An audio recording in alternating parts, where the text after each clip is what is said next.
W and P are matrices of order 2 into n, 3 into k, 2 into p, n into 3, p into k and restriction है n के p पर। ऐसी restriction लगाना कि P Y और W Y ना क्या हो जाए, P Y plus W Y का ऑर्डर निकल के आ जाए हमारे पास।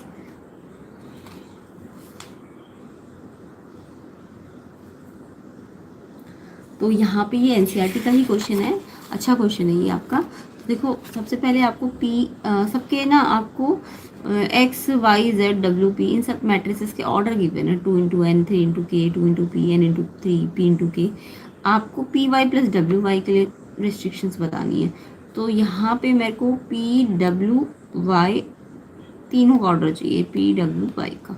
तो देखो डब्ल्यू का ऑर्डर, वाई का ऑर्डर तो ये, एक्स का ऑर्डर तो 2 इंटू एन दिया है, वाई का ये 3 इंटू के, एंड फिर जेड का दिया है आपको, ये कॉन्जिक्यूटिवली चलना है ऐसे ही, वाई का सेकेंड नंबर पे तो सेकेंड नंबर ये 3 इंटू के, एंड देन डब्ल्यू का आपका है, डब्ल्यू फोर्थ नंबर पे है तो ये आपका एन इंटू 3 है, और पी आपका पी इंटू के है। तो पहले मुझे जो जो चाहिए पी वाई डब्ल्यू वाई, तो मैंने पी वाई और डब्ल्यू वाई के ऑर्डर इसके नीचे लिख दिए। पी का ऑर्डर आपको दिख गया ना, पी का ऑर्डर लास्ट है, तो लास्ट कितना दिया हुआ है आपको, पी इंटू के।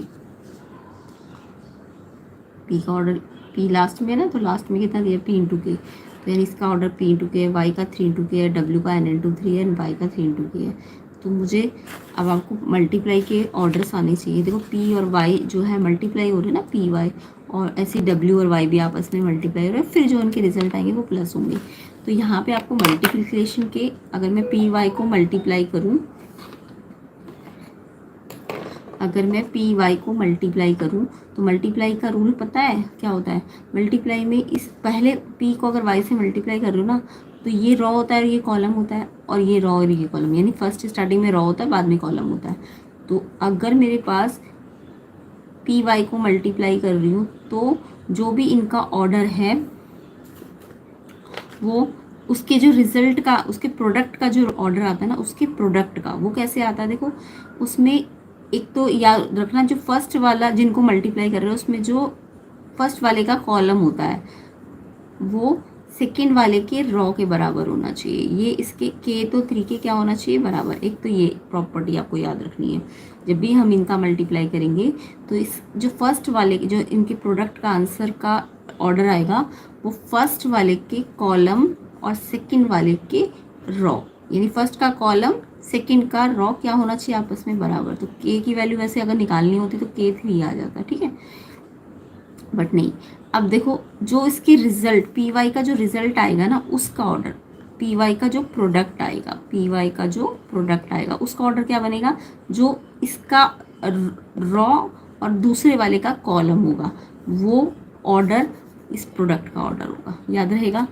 जो पी और वाई का अगर रिजल्ट, प्रोडक्ट का मुझे ऑर्डर चाहिए, प्रोडक्ट का ऑर्डर चाहिए, प्रोडक्ट का, तो प्रोडक्ट का ऑर्डर कैसे आता है, जो फर्स्ट वाले का रॉ है और जो सेकंड वाले का जिससे मल्टीप्लाई कर रहे हैं उसका कॉलम, इसका रॉ और इसका कॉलम, ये जो होता है ये प्रोडक्ट का ऑर्डर होता है। बाकी ये मैंने बता दिया, इसका जो कॉलम होगा वो जो जिससे आप मल्टीप्लाई करोगे उसके बराबर होना चाहिए, उसकी रॉ के बराबर होना चाहिए। तो अगर के की वैल्यू पूछ लेते तो 3 होता है इसका आंसर, ठीक है। ऐसे ही फिर मुझे डब्ल्यू वाई का भी प्रोडक्ट का ऑर्डर चाहिए है, प्रोडक्ट का ऑर्डर चाहिए, क्या चाहिए, प्रोडक्ट का ऑर्डर। तो प्रोडक्ट का ऑर्डर मैंने अभी आपको बताया कि एक तो ये, तो इसके ये वाली प्रॉपर्टी तो दिख ही रही है आपको, ये इसकी जिसको मल्टीप्लाई कर रहे हैं उसका इसका कॉलम इसकी रॉ बनना चाहिए, तो ये तो इसके बराबर ही आ रहा है। बाकी प्रोडक्ट का ऑर्डर क्या बनेगा, ये जो इसकी रॉ और इसका कॉलम है ये एन इंटू की। अब आप क्योंकि इन दोनों प्रोडक्ट को ऐड कर रहे हो तो ऐड का रूल क्या कहता है, ऐड का रूल कहता है ऐड तभी होता है या सब्ट्रैक्ट तभी होता है जब ए और बी ऐड कब होंगे, जब इनके ऑर्डर सेम होंगे, ऑर्डर सेम होंगे। तो ये ऐड करना है अगर दोनों को, तो इनके इसका जो ऑर्डर आया वो जो इसका ऑर्डर आया वो बराबर होना चाहिए, ठीक है, ऑर्डर दोनों के इक्वल होने चाहिए। तो ऑर्डर देखो ये पी इंटू के और ये एन इंटू के, तो इसका रॉ इसके रॉ के बराबर होना चाहिए, इसका कॉलम इसके कॉलम के, कॉलम तो ऑलरेडी बराबर दिख ही रहा है। तो क्या कंडीशन निकल के आती है कि पी किसके बराबर होना चाहिए, एन के बराबर होना चाहिए। तो याद रहेगा, चाहे एडिशन का ऑर्डर हो या सब्ट्रैक्शन का ऑर्डर हो, उसका रूल क्या होता है कि ए और बी का ऑर्डर सेम होना चाहिए। तो ये इसको इससे मैं प्लस कर रही हूँ ना, जो भी प्रोडक्ट आ रहे हैं इनके इसके, इसको क्या करना है, हमें लास्ट में प्लस करना है। तो प्लस का रूल क्या कहता है कि ये ऑर्डर इस ऑर्डर के इक्वल होना चाहिए। तो ऑलरेडी ये कॉलम तो कॉलम के इक्वल है ही, बट रॉ के इक्वल भी होनी चाहिए। तो रिजल्ट क्या निकलता है, P=N। क्लियर रहेगा। बाकी यहाँ से K निकालना होता तो K कितना आता, 3 आता। तो इस तरीके से ये क्वेश्चन करने होते हैं। तो मल्टीप्लाई का भी पक्का याद रखा करो कि जो मैंने बताया मल्टीप्लाई तब होता है जब एक तो इसका पहले वाले का कॉलम सेकंड वाले के रॉ के बराबर हो, और जो इनके प्रोडक्ट का ऑर्डर आता है वो इसका रॉ और इसका कॉलम होता है।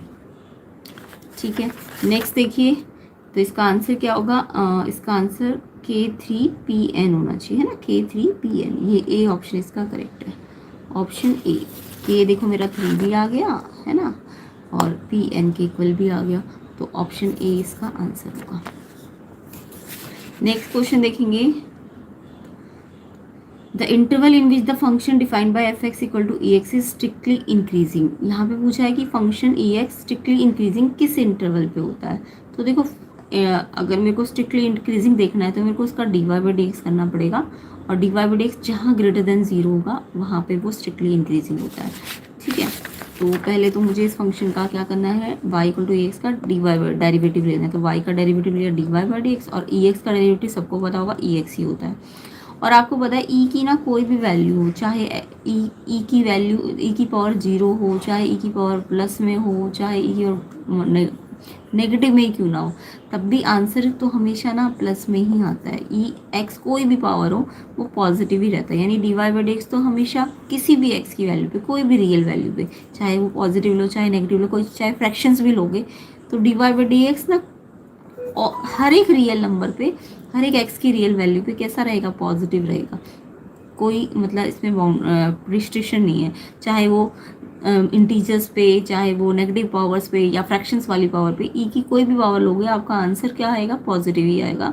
तो dy/dx ऑलवेज पॉजिटिव रहेगा किसी भी रियल वैल्यू पे। तो रियल का मतलब क्या होता है, -∞ से इन्फिनिटी पे ये इंक्रीजिंग ही रहेगा, क्योंकि सब पे पॉजिटिव आ रहा है। फॉर ऑल रियल dy/dx, और फॉर ऑल रियल एक्स की वैल्यू के लिए, फॉर ऑल एक्स रियल के लिए ये कैसा रहेगा, हमेशा पॉजिटिव रहेगा। यानी रियल के लिए हम सिंबल क्या लेते हैं, -∞ से इन्फिनिटी। तो ये अगर पॉजिटिव ही है तो यानी ये स्ट्रिक्टली इंक्रीजिंग रहेगा हमेशा। तो इसका आंसर क्या होगा, क्वेश्चन नंबर, इन्होंने पूछा था ना इंक्रीजिंग, तो ये सब पे ही इसका dy/dx पॉजिटिव आ रहा है, तो ये ऑल रियल के लिए इंक्रीजिंग रहता है, सी ऑप्शन। तो ex के लिए याद भी रखना, फॉर ऑल रियल एक्स के लिए ये कैसा रहता है, dy/dx इसका पॉजिटिव है, इसलिए ये हमेशा इंक्रीजिंग ही फंक्शन रहता है। तो इसका आंसर सी ऑप्शन है। नेक्स्ट क्वेश्चन देखेंगे। नेक्स्ट क्वेश्चन है, A and B are non singular matrices of same order. Determinant A आपको 5 दिया है और आपको determinant B inverse A B का होल स्क्वायर निकालना है। तो यहाँ पे देखो ध्यान से, डिटर्मिनेंट ए तो आपको दे रखा है, बट आपको इस पूरे के होल स्क्वायर का डिटर्मिनेंट निकालना है। तो यहाँ पे कुछ नहीं है, बस डिटर्मिनेंट के आपको फॉर्मूले आने चाहिए।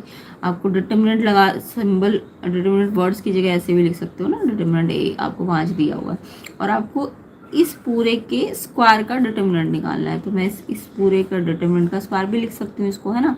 अब आपको डिटर्मिनेंट की प्रॉपर्टी पता है कि जब भी डिटर्मिनेंट पे कोई पावर होती है वो सब पे लग जाती है, सारे मैट्रिक्सेस पे लग जाती है। तो इस पे बी इनवर्स, पहले तो डिटर्मिनेंट इन सब पे लगेगा, अलग अलग पे, सब पे अलग अलग करके लगेगा, और फिर स्क्वायर भी सब पे ही लगा हुआ है। ठीक है, अब आपको पता है बी इनवर्स और बी का डिटर्मिनेंट, जब भी बी और बी इनवर्स का डिटर्मिनेंट आता है तो वो कितना होता है, वो आपका 1 होता है।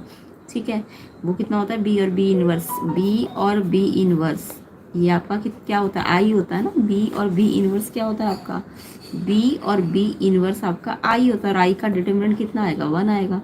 समझ आ गया ना। इन पे इकट्ठा बी और बी इनवर्स पे इकट्ठा डिटर्मिनेंट लगा दूँ, और बी और बी इनवर्स आई होता है, आई का डिटर्मिनेंट 1 होता है। तो यानी कि बी इनवर्स आई होता है और आई का डिटर्मिनेंट 1 होता है। तो इसलिए इसको तो मैंने हटा दिया, सिर्फ डिटर्मिनेंट ए का स्क्वायर बचेगा। और डिटर्मिनेंट ए आपका, डिटर्मिनेंट ए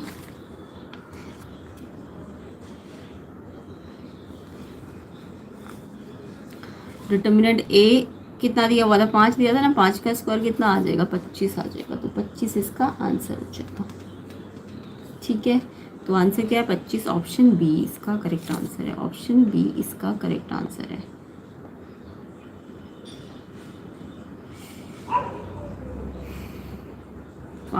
25, 5 का स्क्वायर, बी ऑप्शन इसका आंसर है।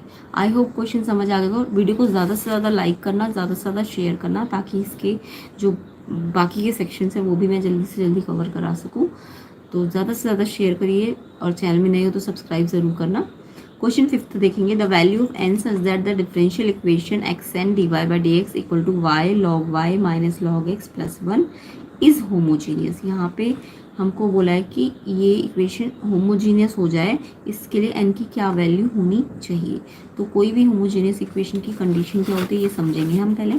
तो देखो, ये वैसे तो MCQs है, बट मैं कंसेप्ट के साथ आपको समझा रही हूँ ताकि इससे रिलेटेड कोई भी और क्वेश्चंस भी आए तो आप आसानी से कर सकें।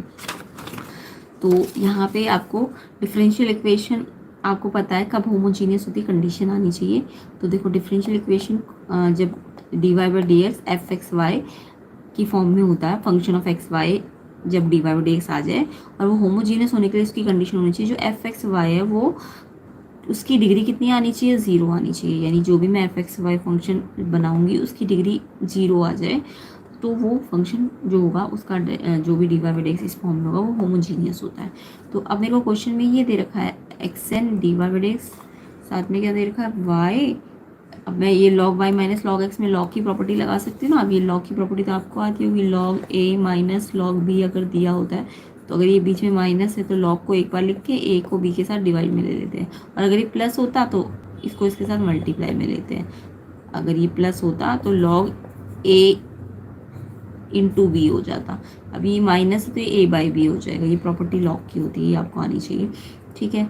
तो यहाँ हम अगर माइनस है तो लॉग एक बार लिख दो और ए और बी को डिवाइड में ले लो, और अगर प्लस होता तो ए बी को मल्टीप्लाई में ले लेते। तो मैंने यही प्रॉपर्टी लगाई है यहाँ पे। Log Y minus log X को हमने लॉग को एक बार लिख के वाई बाई एक्स कर लिया, और जब लॉग पे कुछ ना लगा हो तो ई होता है, उसका बेस क्या होता है, ई होता है, ठीक है। एंड साथ में 1 को भी हम अगर लॉग की टर्म में लिखना चाहते हैं तो लॉग ई 1 होता है ना। अगर ई बेस हो, सेम बेस हो, और यहाँ भी वही हो, तो ई लॉग बेस ई कितना होता है, 1 होता है। तो मैंने 1 को भी लॉग की टर्म में लिख दिया, ठीक है। तो प्रॉपर्टी अगर लॉग की आती है तो आप आसानी से कर सकते हैं इसको। अब देखो, दोनों में फिर से लॉग आ गया तो लॉग को फिर से एक बार लिख दिया। अब मैंने प्लस की प्रॉपर्टी लगा दी। प्लस की प्रॉपर्टी क्या कहती है, लॉग को एक बार लिखो और इनको मल्टीप्लाई में ले लो। तो लॉग को एक बार लिखा और इसको इस ई के साथ, ये जो इसका तो y बाई एक्स है, इसके साथ e है, तो y बाई एक्स को e के साथ मल्टीप्लाई में ले लिया है। ये वाली माइनस की प्रॉपर्टी में तो डिवाइड में लेते हैं, प्लस होता है यहाँ तो मल्टीप्लाई में, तो यहाँ पे प्लस आ गया। तो लॉग एक बार लिख दिया, और ये जो इसके साथ था लॉग के साथ y बाई एक्स और इस लॉग के साथ e था, इनको आपस में मल्टीप्लाई में ले लिया, और बाकी बेस e तो एज इट इज़ लिख दिया। तो ये हमें दिख रहा है, ये वापस हमको ये जो D Y by D X है, देखो अगर मैं इस एक्स एन को यहाँ से हटा के यहाँ नीचे भेज दूँ तो ये मेरा y बाई एक्स बाहर आ गया, और यहाँ भी y बाई एक्स ही है। बट यहाँ y बाई एक्स कितनी बार है, एक बार है। तो अगर डिग्री 0 करनी है तो यहाँ भी y बाई एक्स एक पावर में होना चाहिए। तो x की पावर क्या रखेगी, y बाई एक्स एक पावर बन जाए। तो यहाँ पे अगर इसको होमोजीनियस डिग्री 0 बनानी है तो अगर यहाँ एक y बाई एक्स एक बार है तो यहाँ बाहर भी y बाई एक्स एक ही बार होना चाहिए था। तो यानी x की पावर भी 1 होनी चाहिए थी, y पे तो ऑलरेडी 1 है, तो x की पावर भी 1 होनी चाहिए थी। तो n कितना आएगा इसका, 1 आएगा। तो ऑप्शन बी इसका आंसर है। आई होप क्वेश्चन समझ आ गया होगा आपको। तो बी ऑप्शन इसका 1 आंसर हो जाएगा। नेक्स्ट क्वेश्चन देखेंगे। If the point x1 y1 x2 y2 x1 plus x2 y1 plus y2 collinear है तो x1 y2 किसके इक्वल आना चाहिए। तो यहाँ पे कॉलिनियर की कंडीशन आनी चाहिए आपको। कॉलिनियर की कंडीशन क्या होती है, अगर ये 3 वर्टेक्स है x1 y1 x2 y2 x1 plus x2 y1 plus y2, ये 3 वर्टेक्स का अगर मैं डिटर्मिनेंट निकालूं, तो अगर कोई भी 3 वर्टेक्स होते हैं तो अगर हम उसका डिटर्मिनेंट निकालें और वो डिटर्मिनेंट 0 बन जाए, यानी डिटर्मिनेंट मतलब उसका एरिया होता है। डिटर्मिनेंट क्या होता है, उस ट्राइंगल का एरिया। अगर ट्राइंगल के 3 वर्टेक्स दिए हैं आपको तो वो एरिया उसका 0 होना चाहिए। और एरिया कैसे निकलता है 3 वर्टेक्स का, जो भी उसके तीनों वर्टेक्स होते हैं x1 y1 x2 y2, यानी कि डिटर्मिनेंट जो होना चाहिए वो 0 होगा। तो एरिया 0 का मतलब पॉइंट्स क्या होते हैं, कॉलिनियर होते हैं ना। तो डिटर्मिनेंट निकालना पड़ेगा आपको इन तीनों वर्टेक्स का। तो तीनों वर्टेक्स को अरेंज कैसे करोगे, पहले पहला वर्टेक्स अरेंज करो x1 y1, फिर दूसरा वर्टेक्स अरेंज करो x2 y2, फिर तीसरा वर्टेक्स क्या x1 प्लस x2 और y1 प्लस y2, और यहाँ पे 1 1 ले लिया करो। तो इस तरीके से ये डिटर्मिनेंट जीरो होना चाहिए तो कॉलिनियर पॉइंट हो जाएंगे। तो अब यहाँ पे डिटर्मिनेंट आपको सॉल्व करना आना चाहिए। तो डिटर्मिनेंट को मैंने इजीली कैसे सॉल्व हो सकता है, देखो यहाँ 1 1 है ना सारे, तो मैंने ना कॉलम 3 के अलॉन्ग इसको एक्सपेंड करना है। कॉलम 3 के अलॉन्ग हम इसे क्या कर देंगे, एक्सपेंड कर देंगे। ठीक है, तो कॉलम 3 के अलॉन्ग अगर एक्सपेंड करती तो पहले ये 1 लिया मैंने, तो ये 1 लेने पे ये रॉ और इस कॉलम को आपको हाइड कर देना है। ये तो सबको सॉल्व करना आता होगा, डिटर्मिनेंट कैसे सॉल्व किए जाते हैं। इस रॉ और इस कॉलम को आप हाइड कर दो, क्योंकि ये वाला 1 आपने बाहर लिया है। और ये क्योंकि कौन सा वाला एलिमेंट होता है, ये आपका होता है A31 है ना, 3 1 का मतलब इवन होता है 3 1, तो ये प्लस का साइन लग जाएगा, इवन है तो प्लस का साइन हो जाएगा। अब ये देखो आप इसे हाइड करोगे तो ये इससे मल्टीप्लाई होगा और ये इससे मल्टीप्लाई होगा, तो ये आपको करना आता होगा। x2 को y1 प्लस y2 से मल्टीप्लाई करो, तो पहले ये इससे मल्टीप्लाई फिर ये इससे, तो x2 y1 x2 y2 हो जाएगा और बीच में प्लस का साइन। पहले इससे इसको मल्टीप्लाई करो तो ये प्लस ही तो है, प्लस ही का साइन आएगा। फिर जब इसको इससे कर दोगे फिर इसको इससे करना पड़ेगा, इसको इससे करा, पहले ये वाला करना होता बाद में ये वाला। तो y2 को x1 से किया, x1 y2, फिर y2 को x2 से किया, x2 y2। अब यहाँ भी प्लस है बट फॉर्मूले में यहाँ माइनस होता है बाहर, तो इसलिए अंदर के साइन चेंज हो जाएंगे। तो डिटर्मिनेंट को आई होप आपको एक्सपेंड करना आता हो। फिर सेकंड, अब मैं इस कॉलम के अलॉन्ग कर रही हूँ ना, क्योंकि सब में 1 1 है। तो अब ये वाला 1 लिया, तो मैंने ये वाला क्या होता है, कौन सा एलिमेंट होता है, A32। 32 का मतलब कौन सा एलिमेंट होता है, 5, ऑड होता है। ऑड होता है तो इसलिए बाहर -1 आ जाएगा, ये 1 के आगे माइनस लगा देना है। फिर से आप क्या करो, इसको फिर से अब की बार आपने ये वाला लिया तो इसके कॉलम और इसके रॉ को आपको हाइड कर देना है। ठीक है, तो इसके कॉलम और रॉ को अगर आप हाइड करोगे तो अब क्या बचा, ये x1 तो इससे इसको हाइड किया ना, तो ये x1 तो y1 प्लस y2 से हो जाएगा और ये y1 x1 प्लस x2 से। तो सेम ऐसे ही करा, पहले x1 को y1 y2 से किया है और फिर माइनस का साइन होता है, फिर y1 को x1 x2 से किया है और फिर दोनों अंदर माइनस अगर चले जाएंगे तो साइन चेंज हो जाएंगे। सेम ऐसे इस 1 की टर्न आएगी, तो ये 1, अब देखो ये 3 3 ये इवन होता है, तो इवन होता है इसलिए प्लस लिया है, इसके आगे 1 के आगे प्लस लिया है हमने, है ना। अब इसका भी कॉलम और रॉ को हाइड करो तो ये तो सिंपली हो जाएगा, x1 तो y2 से मल्टीप्लाई हो जाएगा, फिर माइनस x2 y1, ठीक है, इक्वल्स टू 0। अब आपको सिंप्लीफाई करना आता होगा, 1 से तो अंदर लेके जाओगे तो ये एज इट इज़ आ जाएंगे, ये भी एज इट इज़ आ जाएगा, ये भी एज इट इज़ आ जाएगा। तो यहाँ पे आपको अब आपको दिख रहा होगा बहुत सारी चीज़ें ना कैंसिल हो जाएगी, वो आप चेक कर लेना। सिर्फ x2 y1 minus x1 y2 बचेगा और माइनस x1 y2 को आप उधर भेज देना, तो ये आपको कंडीशन मिल जाएगी कि ये कंडीशन आनी चाहिए, बाकी सब कैंसिल हो जाएंगे। तो ऑप्शन ए इसका आंसर हो जाएगा। तो आई होप डिटरमिनेंट सॉल्व करना सबको आता हो। कोलिनियर में बस इसके जो भी वर्टेक्स दिए होंगे उन्हें पहले ऐसे अरेंज करो और फिर 1 1 1 लिख दो, उसका डिटरमिनेंट सॉल्व कर लो और 0 के इक्वल कर दो, तो ये कंडीशन आ जाएगी आपकी निकल के। तो ये कंडीशन आपकी कौन से वाले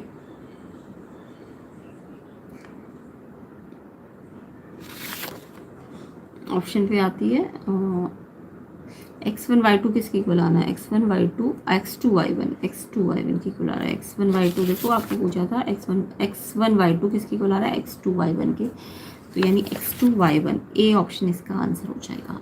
आई होप डिटरमिनेंट सॉल्व करना तो सबको आता होगा। तो इसका आंसर है आपका ऑप्शन ए, क्वेश्चन 6 का आंसर ऑप्शन ए है। तो डिटेल सोल्यूशन सिखा रही हूँ, इसलिए प्लेलिस्ट को ज़रूर चेक करना, उसमें बहुत सारे क्वेश्चन पेपर PYQs है जो आप कंसेप्ट के साथ समझ सकते हो उनको, और कंसेप्ट समझ आ गया तो आप कोई भी क्वेश्चन अपने आप कर सकते हो। तो प्लेलिस्ट सेक्शन को ज़रूर चेक करना, एंड लिंक मैंने डिस्क्रिप्शन में डाला हुआ है, उसे ज़रूर चेक करना। चेक नहीं करना है, सिर्फ करना देखना नहीं है, कर करके देखना है, अपनी नोटबुक और पेन से खुद पहले समझो और फिर करो, ठीक है। तो CBSE बोर्ड की प्रिपरेशन, मतलब CBSE बोर्ड के लिए तो बहुत इंपॉर्टेंट है, इसके अलावा आप मिड टर्म या प्री बोर्ड के लिए भी से अच्छी तरह से प्रिपेयर कर लीजिए। नेक्स्ट क्वेश्चन देखेंगे, क्वेश्चन नंबर 7। ए आपको गिवन है 0 1 C -1 A -B 2 3 0, ये मैट्रिक्स गिवन है और ये बोला ये एक स्क्यू सिमेट्रिक मैट्रिक्स है। तो स्क्यू सिमेट्रिक मैट्रिक्स की कंडीशन सबको आनी चाहिए, एंड जब आप स्क्यू सिमेट्रिक मैट्रिक्स की कंडीशन लगा दोगे ना तो आपको ABC मिल जाएंगे और ABC को फिर ऐड करना है लास्ट में, तो आपको A + B + C का सम पूछा है, बहुत अच्छा क्वेश्चन है। तो देखो ये A गिवन है, अच्छा स्क्यू सिमेट्रिक की आपको कंडीशन आनी चाहिए, तो क्या कंडीशन होती है स्क्यू सिमेट्रिक की, तो मैट्रिक्स A स्क्यू सिमेट्रिक तब होता है, ये कंडीशन लगनी चाहिए, ठीक है, ये वाली। अगर मैं ए का ट्रांसपोज करूँ, मैट्रिक्स ए का ट्रांसपोज करूँ तो वो माइनस ऑफ ए के बराबर होना चाहिए, तभी वो स्क्यू सिमेट्रिक मैट्रिक्स होता है। तो ए का पहले ट्रांसपोज करो, ये ए मैट्रिक्स है, इसका ट्रांसपोज करना तो सबको आता होगा, बहुत ही आसानी से हो जाता है। ये जो इसका रॉ है ना इस वाले मैट्रिक्स का, अगर मैं इसको ट्रांसपोज करूँ तो ये रॉ ना उसके ट्रांसपोज का कॉलम बन जाएगा। तो ये वाली रॉ इसका कॉलम बना दो, फिर ये वाली रॉ इसका कॉलम बना दो, फिर ये वाली रॉ थर्ड कॉलम में चेंज हो जाएगी। ठीक है, यानी कि कब होता है, जब ए आई जे, अगर ये मैट्रिक्स ए आई जे है, आई मतलब रॉ और जे मतलब कॉलम, तो मेरे को स्क्यू सिमेट्रिक की कंडीशन बनानी है। तो अब क्या, ए आई जे की जगह जे आई हो जाना चाहिए, यानी रॉ जो आई था वो कॉलम बन जाएगा दूसरे वाले का, यानी यहाँ आई जे था तो यहाँ जे आई हो जाना चाहिए। ये सिंबल समझ रहे हो इसका? ऐसे कई बार सिंबल में भी पूछ सकते हैं, ऐसे सिंबल बनाने होते हैं। अगर ये ए आई जे है यानी रॉ पहले कॉलम बाद में, तो जो स्क्यू सिमेट्रिक होगा ना तो वो एक तो नेगेटिव साइन लग जाता है और यहाँ आई जे की जगह जे आई हो जाता है। ठीक है, तो ये सिंबल भी आपको आनी चाहिए। तो ये कंडीशन को मैंने सिंबल फॉर्म में भी बता दिया आपको। अब आपको ये कंडीशन लगानी है। ए ट्रांसपोज समझ आ गया ना कैसे निकालना है? ये जो रॉ है, चाहे इसकी रॉ को लो 0 1 C, 0 1 C को इसका कॉलम बना दिया 0 1 C, फिर -1 A -B को ऐसे कॉलम में अरेंज कर दिया, फिर 2 3 0 को ऐसे कॉलम में अरेंज कर दिया है ना। अब ये ए ट्रांसपोज निकाल दिया मैंने। अब ए ट्रांसपोज किसके बराबर होना चाहिए? Minus of A. माइनस ए बनाओ, ए अगर ये है तो माइनस ए जब मैं बनाऊंगी तो इन सबके साइन चेंज हो जाएंगे ना अंदर। तो 0 का तो साइन 0 ही रहेगा, 1 का साइन -1 हो जाएगा, सी का साइन -C हो जाएगा। उसके बाद -1 है तो वो +1 हो जाएगा, ए है तो वो -A हो जाएगा, बी माइनस का है तो वो प्लस का हो जाएगा, 2 प्लस का है तो वो माइनस का हो जाएगा, 3 प्लस का है तो माइनस हो जाएगा और 0 तो एज इट इज रहेगा। समझ आया? तो ए ट्रांसपोज पहले किया और फिर ए का माइनस किया, दोनों को आपस में इक्वल कर दो। अब देखो इक्वल करोगे जब आप, तो अब ये इक्वल है तो आपको पता है कोई भी दो मैट्रिक्स का भी इक्वल होते हैं जब उनके कॉरस्पॉन्डिंग जो एलिमेंट होते हैं वो इक्वल होने चाहिए। तो देखो यहाँ से सी, देखो ये थर्ड नंबर पे है तो ये कितने के बराबर है? 2 के। ये सी नहीं है, ये -C है, -C 2 के बराबर है, -C 2 के बराबर, तो इसका माइनस यहाँ चला गया तो सी की वैल्यू -2 आ गई। ऐसे ही ए किसके बराबर है? ये जो -A है ये ए के बराबर है ना। ये देखो इस वाले इस सेकंड है ना, ये सेकंड के बराबर होना चाहिए। तो -A ए के बराबर है, तो -A अगर ए के बराबर तो ये माइनस यहाँ जाके ए प्लस हो जाएगा तो 2A, और इधर से ये यहाँ गया तो इधर 0 बचा तो 2A 0, तो ए कितना हो जाएगा? 0 हो जाएगा। एंड ऐसी ये बी देखो यहाँ पे सेकंड रो थर्ड कॉलम ये है, तो बी 3 के बराबर हो जाएगा। ये बी है ना, हाँ, चाहे इसको इसके बराबर कर दो, चाहे ये वाला भी कर सकते थे आप, -B -3 के बराबर। तो चाहे b यहीं से दिख रहा है 3, तो -B -3, देखो ये -B, तो माइनस से माइनस काट के B3 कर दो। अब ये A B C आ गए ना आपके पास, तो आपको सिंपल A + B + C निकालना है। तो A कितना है? 0, B कितना है? 3, C कितना आया? -2, इनको सॉल्व करो, 3 - 2 1 आ जाएगा इसका आंसर। ऑप्शन ए इसका आंसर हो जाएगा 1। तो सिंपल सा क्वेश्चन था, 1 आंसर है, ए ऑप्शन इसका आंसर है।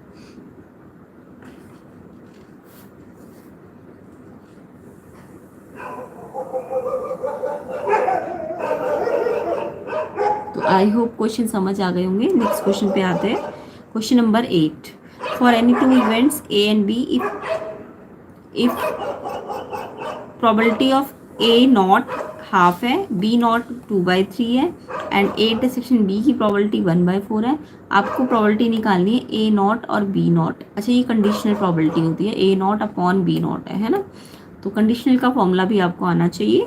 पहले मेरे को ए नॉट और बी नॉट दे रखी है, तो मैं ए नॉट बी नॉट, वैसे इसमें मेरे को डायरेक्ट ही दे रखे हैं, बट फिर भी हमें ए और बी की ज़रूरत पड़ेगी, वो हम निकाल के बाद में देखेंगे। अभी पहले हम कंडीशनल प्रोबेबिलिटी का फॉर्मूला लगा लेते हैं। तो कंडीशनल प्रोबेबिलिटी एक्चुअल में क्या होती है?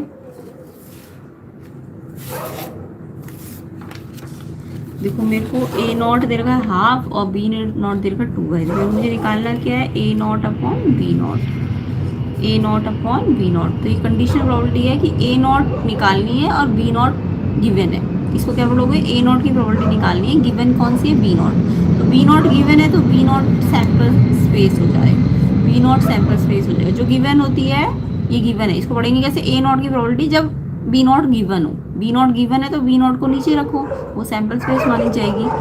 और जो दोनों में कॉमन प्रोबेबिलिटी है, ए नॉट और बी नॉट में जो कॉमन प्रोबेबिलिटी, कॉमन मतलब इंटरसेक्शन, वो ऊपर। तो ये कंडीशनल प्रोबेबिलिटी का फॉर्मूला याद रखो।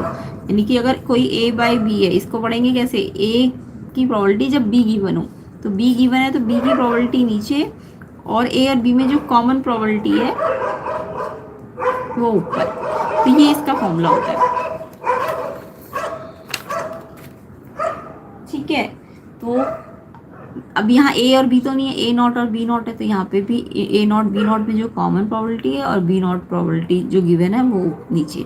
अब मेरे को ए नॉट बी नॉट के लिए कुछ सेट्स के फॉर्मूले आने चाहिए। अगर ये इन दोनों पे अलग अलग पे नॉट लगा है तो मैं इसको ऐसे नहीं लिख सकती, इन दोनों पे नॉट अलग अलग लगा है तो इस पर इकट्ठा नॉट लगा दूँ, बट ये इंटरसेक्शन यूनियन में ये कौन सा रूल होता है, ये आपका डी मॉर्गन्स लॉ होता है ना।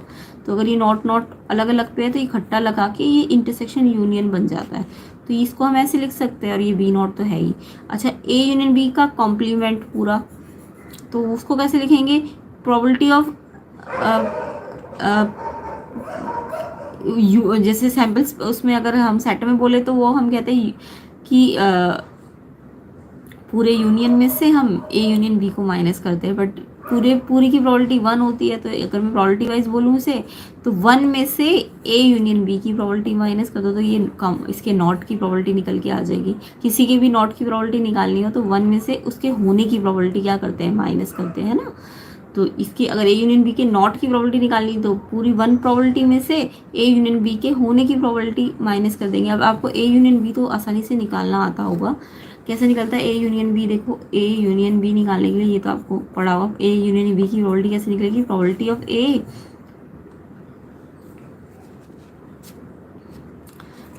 Of A plus probability of B minus probability intersection. तो ये फॉर्मूले आपने पढ़े होंगे 11th में भी। ए यूनियन बी की प्रोबेबिलिटी कैसे निकलती है, ए की प्रोबेबिलिटी, बी की प्रोबेबिलिटी, इंटरसेक्शन की प्रोबेबिलिटी माइनस करते हैं। तो ए और बी की प्रोबेबिलिटी मुझे निकाल सकती हूँ, क्योंकि मुझे इसके ए नॉट की प्रोबेबिलिटी दी है और बी नॉट की दी है, तो मैं ए और बी की प्रोबेबिलिटी भी निकाल सकती हूँ। क्योंकि मुझे यहाँ पे ए यूनियन बी चाहिए, तो मुझे ये फॉर्मूला से ही मिलेगा ये ए यूनियन बी। तो मैंने ए की प्रोबेबिलिटी, ए नॉट से ए की प्रोबेबिलिटी कैसे निकलेगी, ए की प्रोबेबिलिटी कैसे निकलेगी, 1 में से ए नॉट की प्रोबेबिलिटी माइनस करके, तो ये हाफ है तो 1 में से हाफ को माइनस करके हाफ आ जाएगा।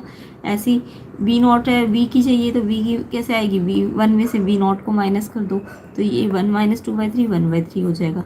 अब आप इन दोनों को यहाँ पे रख दो, 1/2 1/3 ऐड करो, और ये जो इंटरसेक्शन की प्रोबेबिलिटी है, इंटरसेक्शन की तो आपको दे रखी थी ना क्वेश्चन में, कितनी थी 1/4, तो ये 1/4 को माइनस करो, बाकी से सिंप्लीफाई करना तो आपको आता ही होगा एलसीएम लेके। तो ये आ जाएगा आपका यूनियन वाला 7/12 आ जाएगा। ठीक है, ये इनको सॉल्व कर लोगे जब आप, तो ये 7/12 आ जाएगा। और 1 में से इसको फिर माइनस करना, इसका भी फिर से एलसीएम लोगे 12 आएगा, 12 - 7/12 और अपॉन में 2/3, ये वाला नीचे वाला फ्रैक्शन रेसिप्रोकल हो जाएगा, और फिर इससे इसको काट के ये 5/8 आंसर आ जाएगा। ऑप्शन सी इसका करेक्ट आंसर होगा। आई होप क्वेश्चन समझ आ गया होगा। कंडीशनल प्रोबेबिलिटी आपको आनी चाहिए। तो जिन बच्चों के मिड टर्म में अब अगर प्रोबेबिलिटी नहीं आ रही तो अभी थोड़ी देर के लिए स्किप कर लो, बट प्री बोर्ड भी आने वाले हैं तो आपको ये आनी चाहिए, प्रोबेबिलिटी के रूल्स, कंडीशनल प्रोबेबिलिटी आनी चाहिए। तो आई होप पूरा क्वेश्चन समझ आ गया होगा। और ये थोड़े से जो फॉर्मूले होते हैं, डी मॉर्गन्स लॉ क्या होता है, और किसी भी नॉट की प्रोबेबिलिटी 1 में से होने की प्रोबेबिलिटी को माइनस करके आती है, ये सब आपको होता है। बी नॉट यहाँ पे नीचे बी नॉट ही रखना है, यहाँ बी नहीं रखना है, यहाँ बी नॉट था ना तो बी नॉट ही रखना है। तो बी नॉट आपका 2/3 था, तो ये 2/3 ही रखना है। तो ऐसे ये क्वेश्चन करना था। चलिए नेक्स्ट क्वेश्चन देखते हैं। नेक्स्ट क्वेश्चन नंबर 9 देखेंगे। The value of alpha if angle between vector p 2α² i cap minus 3α j cap plus k cap and q vector i plus j plus alpha k cap obtuse होना चाहिए। तो यहाँ पे alpha जो angle है, angle between p and vector q, वो क्या होना चाहिए, ऑब्ट्यूज होना चाहिए। तो अल्फा क्या हो सकता है कि एंगल ऑब्ट्यूज आ जाए।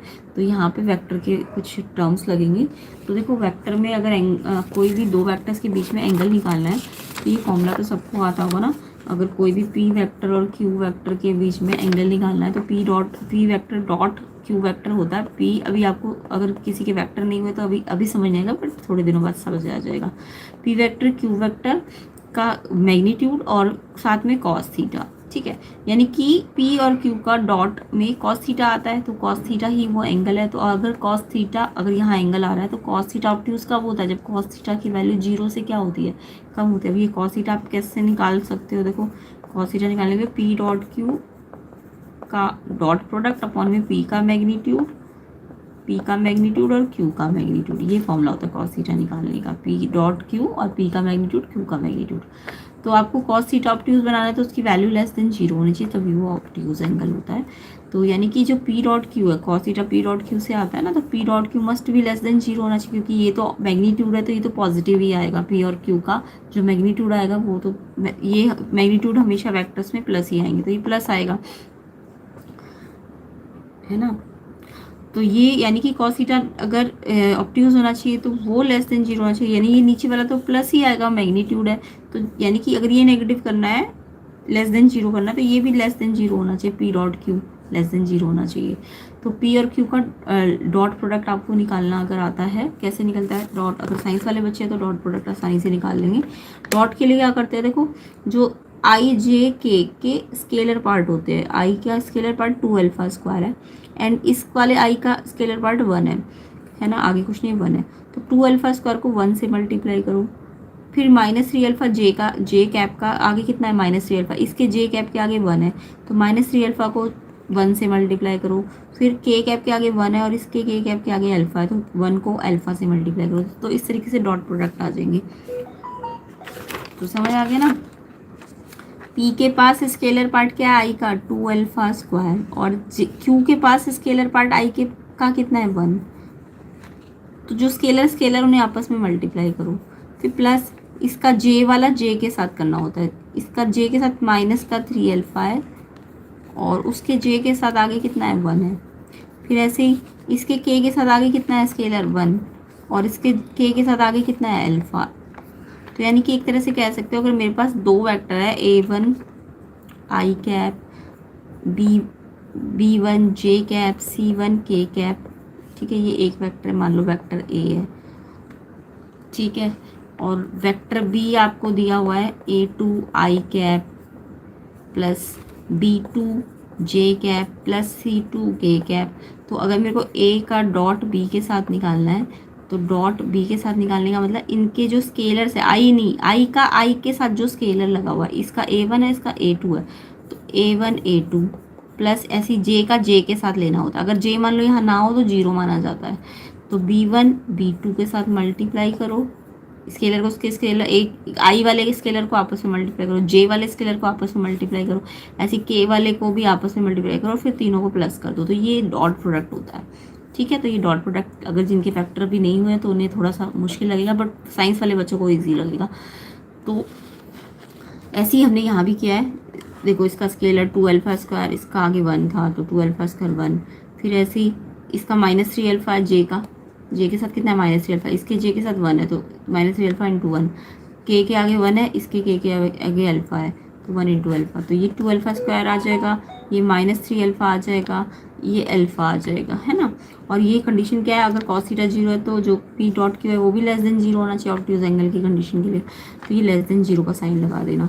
अब ये देखो 2 अल्फा स्क्वायर और ये 3 अल्फा प्लस अल्फा, कितना अल्फा बचेगा -3 + 1 माइनस का 2 अल्फा, साइन बढ़ेगा।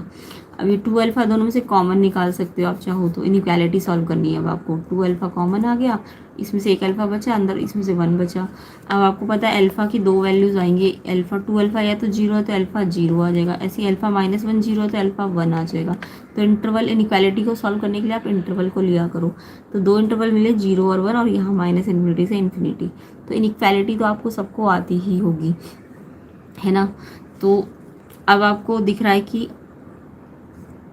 अगर अल्फ़ा मैं इस इंटरवल पे लेती, इस इंटरवल पे कोई भी वैल्यू लेती, मान लो मैंने इस इंटरवल पे -1 लिया, ठीक है।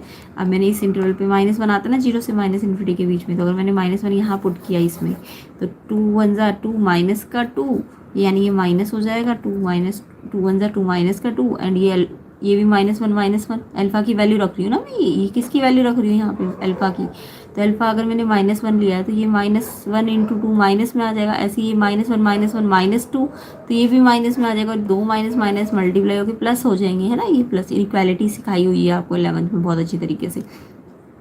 सेम ऐसे अगर आप 0 से 1 के इंटरवल में अगर अल्फ़ा को पुट करते हो, इस वाले में यहाँ पे पुट करना होता है, तो देखो 0 से 1 पे मान लो मैं हाफ ले लेती हूँ, तो हाफ को अगर लेती हूँ तो 2 इंटू हाफ 1, 2 इंटू हाफ 1 होता है, ये पॉजिटिव हो जाएगा, हाफ -1 ये नेगेटिव हो जाएगा, हाफ में से 1 को माइनस करोगे तो -हाफ बचेगा तो माइनस आएगा, और एक प्लस और एक माइनस मल्टीप्लाई होकर माइनस रिजल्ट दे देंगे, सेम ऐसे 1 से इन्फिनिटी के अंदर कोई भी नंबर ले लो, 5 ले लो, तो 2 5 जा 10, 10 पॉजिटिव हो जाएगा और 10 माइनस 1 वो भी पॉजिटिव ही आएगा, 2 पॉजिटिव पॉजिटिव पॉजिटिव हो जाएंगे।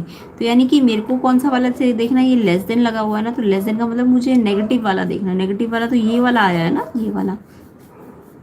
अगर मेरा यहाँ ग्रेटर देन होता, क्यूट एंगल होता, तो ये ग्रेटर देन का साइन होता, तो फिर मेरे को ये वाला और ये वाला इंटरवल लेना होता, तब आंसर 0 टू माइनस इन्फिनिटी और 1 टू इन्फिनिटी आ जाता। अभी क्योंकि लेस पे देखना है मुझे, तो मैंने ये पहले ही इनसे अल्फा निकाला। ये आपके सारे जो ट्रिक्स है, ये सारी आपके इनइक्वालिटी टॉपिक या फिर अभी आपके जो मैक्सिमा मिनिमा के क्वेश्चंस आएंगे वहाँ ये टॉपिक लगते हैं। तो ये इनइक्वालिटीज़ को हम इंटरवल बनाते हैं, इंटरवल को हम वैल्यू रख रख के देखते हैं कि कहाँ ये नेगेटिव दे रहा है, कहाँ ये पॉजिटिव दे रहा है। अगर मेरे को लेस चाहिए तो मेरे को नेगेटिव वाला इंटरवल लेना है, अगर मेरे को यहाँ ग्रेटर देन का साइन होता तो पॉजिटिव वाले इंटरवल ले लेते। तो ये आएगा 0 से 1। अल्फा कहाँ से कहाँ पे आना चाहिए, 0 से 1 पे, और ये ओपन इंटरवल लगाना है क्योंकि यहाँ पे सिर्फ लेस का साइन है। अगर इक्वल का साइन होता साथ में तो ये क्लोज इंटरवल बना देते। तो यहाँ लेस का साइन लगना है, ओपन इंटरवल लगेगा क्योंकि सिर्फ लेस का साइन है ना। इक्वल थोड़ी ना, इक्वल होता तो क्लोज इंटरवल आता। तो ये अल्फा 0 से 1 आना चाहिए। तो पहली बात तो यहाँ पे वेक्टर्स की कंडीशन भी लगनी है। वेक्टर की कंडीशन क्या कहती है, cos theta negative. Cos theta मैंने बोला है कि क्या होता है, P dot Q upon magnitude. Magnitude तो ऑलवेज पॉजिटिव, तो जस्ट पी डॉट क्यू पे डिपेंड करेगा कॉस थीटा। और कॉस थीटा लेस देन 0 तो पी डॉट क्यू भी less than 0। P dot Q निकालना सिखा दिया आपको, कैसे डॉट प्रोडक्ट निकाला जाता है। फिर इससे अल्फा आपको दो वैल्यू दे रहा है, 0 1। अभी ये इनइक्वालिटी है तो 0 1 का इंटरवल बनाओगे, यहाँ पॉजिटिव यहाँ पॉजिटिव यहाँ नेगेटिव। मुझे नेगेटिव वाला चाहिए क्योंकि लेस का साइन है, तो ये आंसर आएगा। इसका आंसर ये होगा। आई होप डिटेल सोल्यूशन बता रही हूँ, कंसेप्ट के साथ बता रही हूँ, आपको समझ आ रहा है। कमेंट करके ज़रूर बताना, प्लेलिस्ट को ज़रूर चेक करना, ऐसे ही डिटेल विद कंसेप्ट होंगे आपके, जो कि आपको आसानी से सारे टॉपिक समझ आने लगेंगे। तो लिंक डिस्क्रिप्शन में प्लेलिस्ट का ज़रूर चेक करना, एंड वीडियो को ज़्यादा से ज़्यादा शेयर करना, ज़्यादा से ज़्यादा लाइक करना, कम से कम 1000 लाइक्स तो देना, ताकि आपको ऐसे कंसेप्ट आगे भी देखने को मिले एंड अदर पार्ट्स भी बनेंगे इस वीडियोस के। चलिए नेक्स्ट क्वेश्चन देखेंगे। वेक्टर ए 3 है, वेक्टर ए नहीं, वेक्टर ए का मैग्नीट्यूड। वेक्टर ए का मैग्नीट्यूड 3 है, वेक्टर बी का मैग्नीट्यूड 4 है और ए प्लस बी वेक्टर का मैग्नीट्यूड 5 है और a माइनस बी का मैग्नीट्यूड आपको निकालना है। ये क्वेश्चन बहुत अच्छा है, ध्यान से देखेंगे, वेक्टर में से ही है। तो यहाँ 9th का मैंने आंसर आपको बता दिया। ऑब्ट्यूज के लिए अल्फा क्या होना चाहिए, 0 to 1, बी ऑप्शन है इसका आंसर, है ना 9th का। चलिए 10th करते हैं।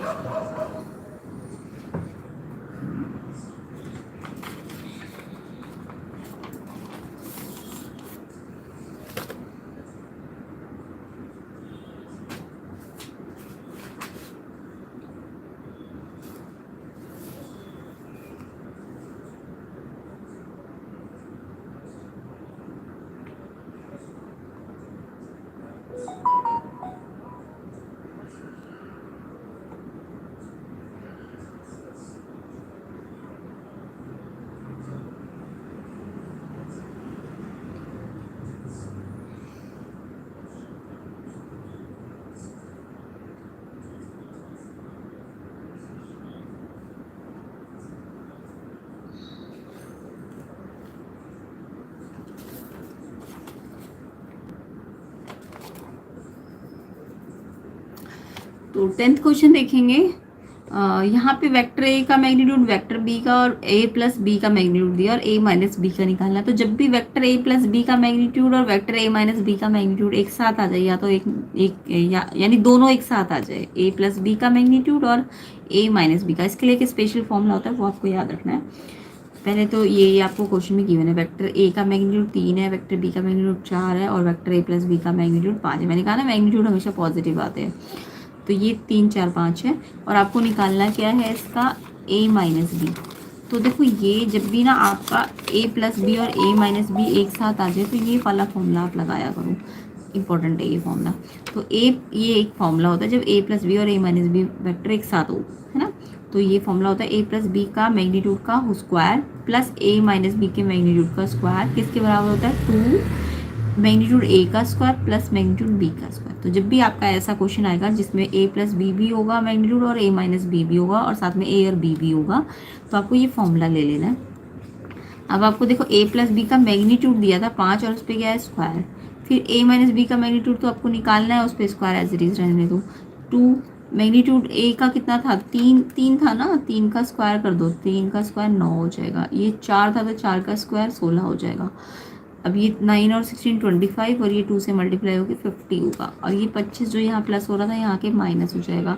50 माइनस 25 25 बचेगा। और आपको तो ये जस्ट इतना चाहिए, स्क्वायर थोड़ा चाहिए, तो स्क्वायर को हटाओ, यहाँ पे रूट लग जाएगा। तो ये क्योंकि मैग्नीट्यूड है, वैसे तो रूट आंसर प्लस माइनस दोनों में आना चाहिए 5, बट क्योंकि मैग्नीट्यूड है तो ये प्लस का ही आएगा, तो 5 प्लस का आएगा। ऑप्शन सी इसका आंसर हो जाएगा। तो 5 आएगा इसका आंसर, सी ऑप्शन। प्रॉपर्टी आपको पता चल गई होगी। तो 10 तक हमने कर लिए क्वेश्चंस। नेक्स्ट पार्ट में हम इसके बाकी के 11 से 20 तक के सारे क्वेश्चंस को डिटेल कंसेप्ट के साथ सोल्यूशन डिटेल में करेंगे। ये सारे क्वेश्चंस को हम नेक्स्ट पार्ट में कवर करेंगे। वीडियो को शेयर कीजिए ज़्यादा से ज़्यादा, चैनल को सब्सक्राइब कर लेना अगर नए हो तो चैनल में। एंड इन सब के डिटेल सोल्यूशन आपको नेक्स्ट पार्ट में मिल जाएंगे। तो प्लेलिस्ट सेक्शन को ज़रूर चेक करना, उनको कर करके देखना, ताकि आपके प्री बोर्ड, मिड टर्म और सीबीएसई बोर्ड खासकर उसमें अच्छे मार्क्स आ जाए।